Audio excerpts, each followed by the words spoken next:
మిత్రులారా, మీ అందరికీ సామాజిక ఉద్యమాభివందనాలు. నేను మీ తెలంగాణ శ్యామ్. ఒకసారి ఈ వీడియోని చూడండి. చూసిన తర్వాత మనందరం మాట్లాడుకుందాం. చూడండి ఒకసారి.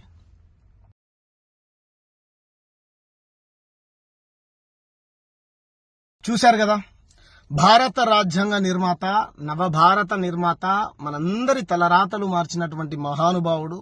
పొద్దున్న లేస్తే మనం రాజ్యాంగ విలువలు లేకపోతే ఇటువంటి అన్ని మాట్లాడుకుంటాం. దానికి ప్రధానమైనటువంటి కారణం మన భారత రాజ్యాంగం. పార్లమెంట్లో నరేంద్ర మోడీ గారు కూడా చెప్పారు, ఈ రాజ్యాంగమే లేకపోతే అంబేద్కర్ గారు రాజ్యాంగం రాయకపోయి ఉంటే నేను ఛాయ్ అమ్ముకునేటువంటి వ్యక్తిని ఈ దేశానికి ప్రధానమంత్రినే అయి ఉండేవాని కాదని 100 సార్లు చెప్పుకున్నాడు ఆయన. రైట్, ఓకే, ఆయన మనసులో ఏముందో తెలియదు మనకు, పైకి మాత్రం అలా చెప్పాడు. సరే, సంతోషపడదాం. ఎవరైనా ప్రజాస్వామ్య దేశంలో కింది నుంచి పైదాకా అందరూ సమానమే, సంతోషపడదాం. మనది గొప్ప ప్రజాస్వామ్య దేశం అని మనందరం పొద్దున్నేసి చెప్పుకుంటాం, సంతోషం. ఇక్కడ సమస్య ఏంటంటే, మీరు ఇంతకుముందు వీడియోలో చూసినట్టు భారత రాజ్యాంగ నిర్మాత యొక్క చిత్రపటాన్ని, ఫోటోని పట్టపగటిలి నడి రోడ్డు మీద కాలుస్తా ఉన్నాడు, ముర్దాబాద్ అంటా ఉన్నాడు. లేకపోతే అంబేద్కర్ ఐడియాలజీకి వ్యతిరేకంగా పనిచేస్తున్నటువంటి శక్తులు ఎవరైతే ఉన్నారో వాళ్ళందరూ కాల్చేటువంటి వాళ్ళ పక్కన ఉన్నారు. వీడొక్కడే వీడియోలో వచ్చాడు. ఎవరయ్యా ఈ పని చేసింది అని అంటే, ఉత్తరప్రదేశ్లో అనిల్ మిశ్రా అనేటువంటి ఒక బ్రాహ్మణ లాయరు ఉత్తరప్రదేశ్ కోర్టులో బాబాసాహెబ్ అంబేద్కర్ గారి విగ్రహం పెట్టాలని అంబేద్కర్ ఐడియాలజీకి సంబంధించినటువంటి ఒక గ్రూప్ అంతా పోరాటం చేస్తూ ఉంటే, లేదు అంబేద్కర్ విగ్రహాలు పెట్టకూడదని వీళ్ళు పోరాటం చేస్తూ ఉన్నారు. చేసుకోవచ్చు, అది వాళ్ళ ఇష్టం. కానీ పోరాటానికి ఒక పద్ధతి ఉంటుంది.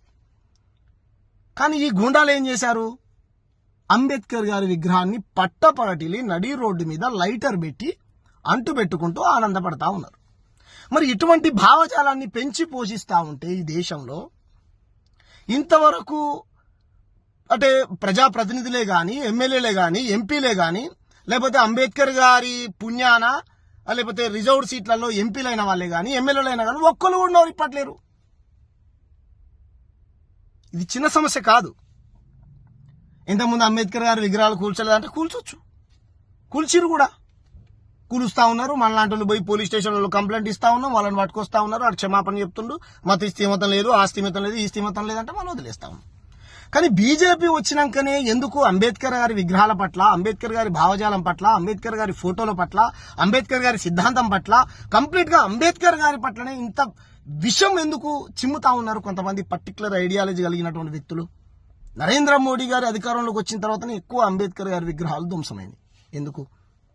పైకు మేమే అంబేద్కర్ వాదనం, కాంగ్రెస్ పార్టీ అంబేద్కర్ని ఓడించింది, మేమేమో ఓన్ చేసుకున్నాం, కుల నిర్మాణం కోసం మేమే పనిచేస్తా ఉన్నాం, సర్వమత ప్రజలందరినీ మేము గౌరవిస్తాం, మాకు కుల భేదం లేదు, మత భేదం లేదు, మనమంతా భారతీయులు. అంటే మరి భారతదేశానికి రాజ్యాంగం రాసినటువంటి భారత రాజ్యాంగ నిర్మాత చిత్రపటాన్ని కాలుస్తా ఉంటే ఎందుకు నోరు రిప్పట్లేదా మీరు? ఎందుకు మాట్లాడట్లేరు నరేంద్ర మోడీ గారు? ఎందుకు మాట్లాడట్లేరు అమిత్ షా గారు? ఇప్పుడు అందరి చేతులలో రాజ్యాంగాలు పెడతా ఉన్నారు. నా బండిలో కూడా రాజ్యాంగం ఉంది, మీకు చూపిస్తా వీడియో అయిపోయిన తర్వాత. ఎందుకు ఇంత విషం జిమ్మాల్సినటువంటి అవసరం ఏమొచ్చింది చెప్పండి? అంబేద్కర్ గారిని దేవుడిగా భావించాడు. నేనైతే దేవుడిగానే భావిస్తాను. దేవుడు, అరే నాయనా, మీకు తెలియకపోతే తెలుసుకునే ప్రయత్నం చేయండి రా. మాకు బాబాసాహెబ్ అంబేద్కరే భగవంతుడు. నాకు నచ్చని దేవుని నేను ఎక్కడన్నా కూల్చానా? మాకు నచ్చనటువంటి దేవుళ్ళు కూడా ఉన్నారా? మమ్మల్ని 1000 సంవత్సరాలు అంటరాని వాళ్ళగా ఊరవతల వెలివేస్తే కూడా అయ్యా బంచని ఇద్దర కాలు మొక్తానే అటువంటి బతుకులు బతికి కూడా మేము ఎవరి మీదకి తిరగబడలేదురా. ఎవరిని కొట్టలేదు, ఎవరిని చంపలేదు, ఎవరి విగ్రహాలు కూల్చలేదు, ఎవరి విగ్రహాలు కాల్చలేదు. పక్కన ఆంధ్రాకు సంబంధించినటువంటి బాలసుబ్రహ్మణ్యం విగ్రహం తీసుకొచ్చి మా తెలంగాణ నడిబొడ్డున అసెంబ్లీ ముంగడ పెడుతుంటే పెట్టకండి అయ్యా, ఇక్కడ మా తెలంగాణ వీరుల విగ్రహాలు పెట్టుకోవాలి, వాళ్ళని మేము స్మరించుకోవాలని ప్రజాస్వామ్య పద్ధతిలో పోరాటం చేసాము తప్ప బాలసుబ్రహ్మణ్యం విగ్రహాన్ని కూలుస్తామనో కాలుస్తామనో మేము ఎక్కడైనా స్టేట్మెంట్స్ ఇచ్చామా? లేదే. మరి ఇంత ధైర్యం ఎక్కడి నుంచి వచ్చింది వీళ్ళకు? చెప్పండి ప్రజలారా, ఇది రాజ్యాంగాన్ని అవమానించినట్టు కాదా? ఇది 140 కోట్ల భారతీయులను అవమానించినట్టు కాదా? ఇది రాజ్యాంగాన్ని తగలబెట్టినట్టు కాదా? ఇది 140 కోట్ల ప్రజలు ఈ రాజ్యాంగం ద్వారా బ్రతుకుతున్నటువంటి ప్రజల్ని కాల్చినట్టు కాదా? ఈ రాజ్యాంగాన్ని కూల్చినట్టు కాదా? ఈ రాజ్యాంగాన్ని, ఈ దేశాన్ని అవమానించినట్టు కాదా?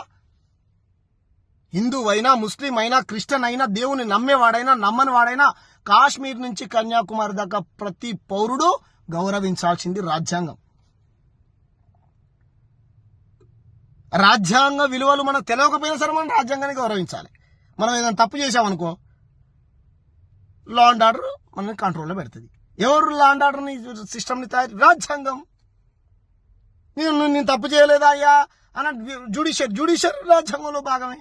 అన్ని వ్యవస్థలు రాజ్యాంగంలో భాగమైనప్పుడు రాజ్యాంగ నిర్మాత ఫోటోని తగలబెడతా ఉంటే ఈ దేశంలో ఉన్నటువంటి సంఘాలే గాని, ప్రజాప్రతినిధులే గాని పొద్దున్న లేస్తే దేశం కోసం, ధర్మం కోసం మాట్లాడేటువంటి వ్యక్తులు ఈ దేశానికి రాజ్యాంగాన్ని రచించినటువంటి బాబాసాహెబ్ అంబేద్కర్ యొక్క చిత్రపటాన్ని పట్టపగటిలి నడి రోడ్డు మీద పర్టిక్యులర్ ఐడియాలజీ కలిగినటువంటి వ్యక్తులు కాల్ చేస్తా ఉంటే ఇంతవరకు ఎందుకు మాట్లాడలే?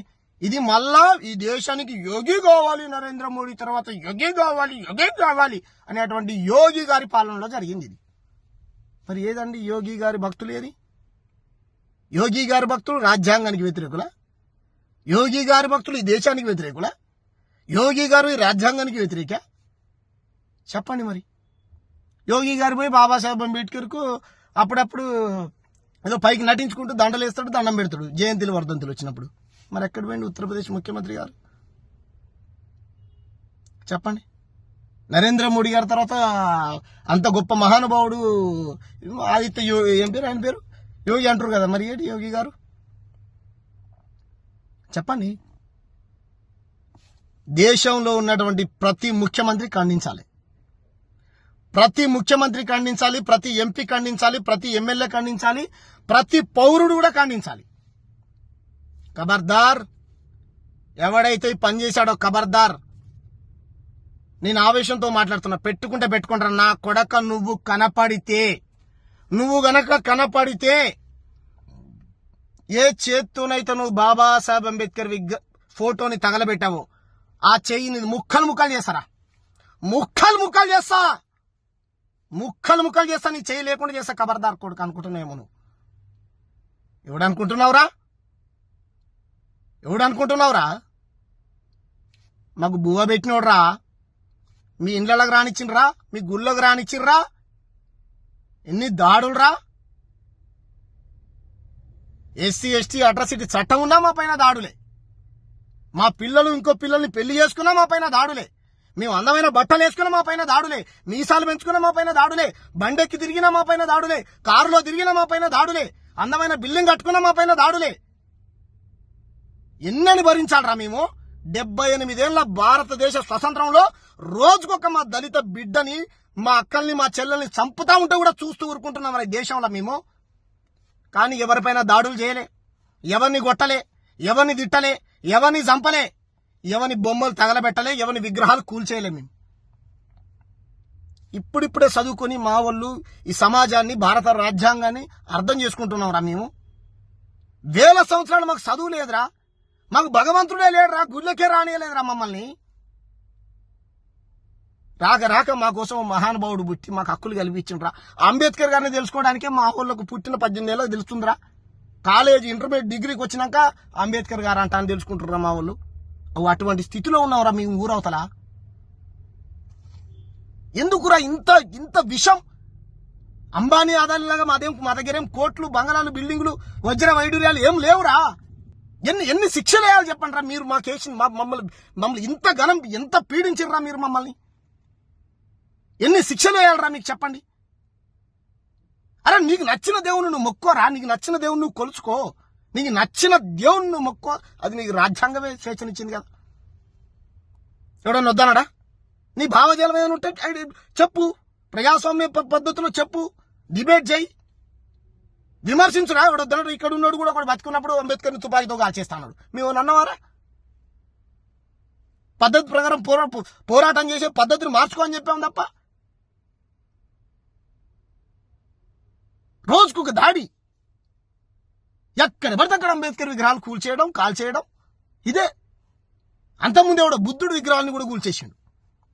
మహాత్మా పూలే విగ్రహాలు కూల్చేస్తారు, బుద్ధుడు విగ్రహాలు కూల్చేస్తారు, పెరియార్ విగ్రహాలు కూల్చేస్తారు.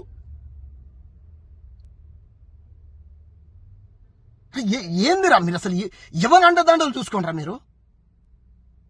అయిపోయిందిరా రే, ఇక తిరగబడతారా మా ప్రజలు. లేదురా మీకు డెమోక్రసీ విలువలు అన్నీ, ఒక్క వ్యవస్థ కూడా సరిగ్గా పనిచేయట్లేదని క్వశ్చన్ చేస్తే వ్యవస్థను తప్పు పడతావా? డబ్బులు తీసుకుని దొరికిండ్రా యశ్వంత్ వర్మ అనేట్టు 150 కోట్లు ఢిల్లీలా. ఏ వ్యవస్థ స్వచ్ఛంద ఏ ఇండిపెండెంట్ గా పనిచేయాల్సినటువంటి సంస్థలు ఇట్లా పనిచేయట్లేవు.